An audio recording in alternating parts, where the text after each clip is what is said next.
Matt, Ann, thank you so much for being with us on Sunday. Really helpful, really insightful things that you were willing to just download to us in a very generous way. So I wanted to ask you one more question that we just couldn't really get to in the Sunday environment. And maybe it's not a question you can answer in perfect detail or with perfect polish, but can you just talk a little bit about what's happening around technology? How's technology potentially contributing to some of our rise in anxiety?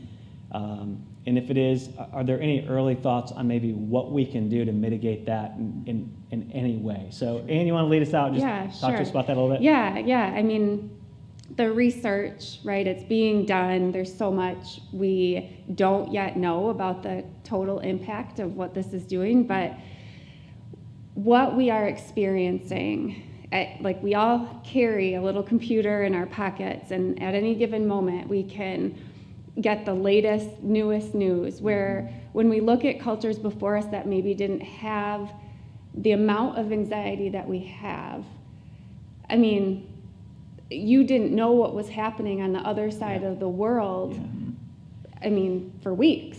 It just was so different, and now it's like boom, boom, boom, boom, the constant information influx that our brain takes in, has to try to process, has to try to place.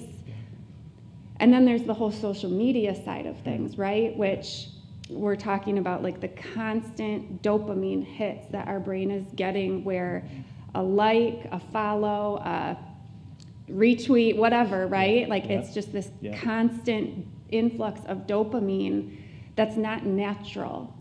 That's not natural for how our brains are supposed to receive that. And so when we, take it away, it's almost like our brains don't know what to do, because we have been reliant on, I feel anxious, I'll go for a hit, I'll go for it, right? It's a whole different type of addiction, and our brains desire it. And so managing that, I mean, we have to, this is the reality of our culture. We have to adapt. You know, I'm a very big proponent of fasting from technology, not just social media, but reading the news, all that, having intentional periods, even in our day, where we're fasting from that.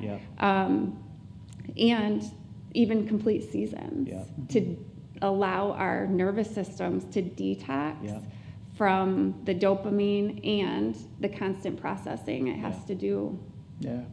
So good. Thank you for acknowledging fasting from the, I feel like I've said fast from the news, especially so many times. I feel like I'm on an island, but yes, okay, see, somebody else actually does think this. There might be some truth in it. So Matt, sorry, I talked over you there. I was just so excited that somebody else. Everything she's saying is great, and I think as evidence of that, I think I have a 10-year-old who's a wonderful kid, wonderful, good, well-behaved kid, and when he gets the most angry with me is when I have to take technology away, like the switch, a phone, or whatever, if he's doing something, or I have to limit it in some way. And I think part of that too is technology is actually changing the ways our brain works. And so, whether it's just the speed at which things are happening, or the dopamine hit that comes to me when I can, whether it's be affirmed on social media, or whether it's I can win the game that I'm playing, the hit that I get, the speed at which it's coming, all of those types of things are just, they're like rewiring places in our brain. And, science is kind of showing that there are some good things that can come out of that. But I think the good things oftentimes get overshadowed by the harmful things when technology becomes the thing that we're constantly feeding our brain. And so I think it's not, technology is a good thing.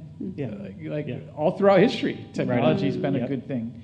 The problem is the amount of technology that we're witnessing on a day-to-day basis, utilizing on a day-to-day basis, with no time to let our brain rest, to let our self rest, and do the things that are more natural.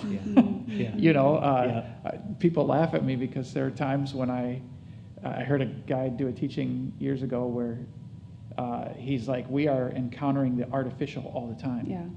So maybe during the day, something you should do is just walk outside and put your hand on some tree bark. Interesting. Right? Because we're encountering the artificial all the time. And technology is one of the primary ways we get sucked into the artificial.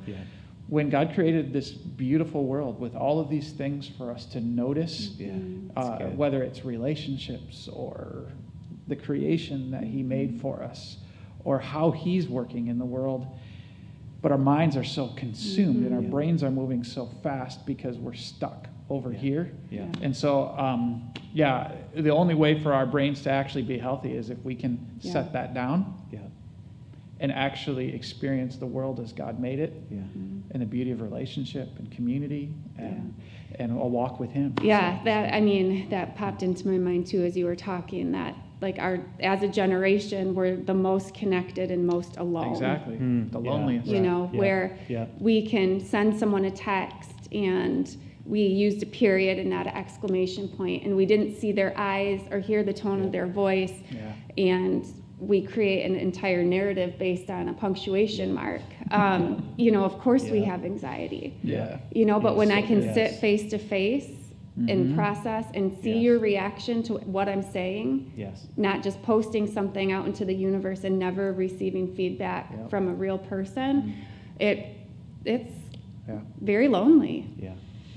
Absolutely. So good. We could do a whole nother on loneliness, right? Go down that road. So thanks for that. Really, really helpful. So little bonus thought for you. Either for real or metaphorically, go touch a tree. There is something to be said about go do something real. There's a good word in that for us. So again, thanks much. Appreciate it. You bet.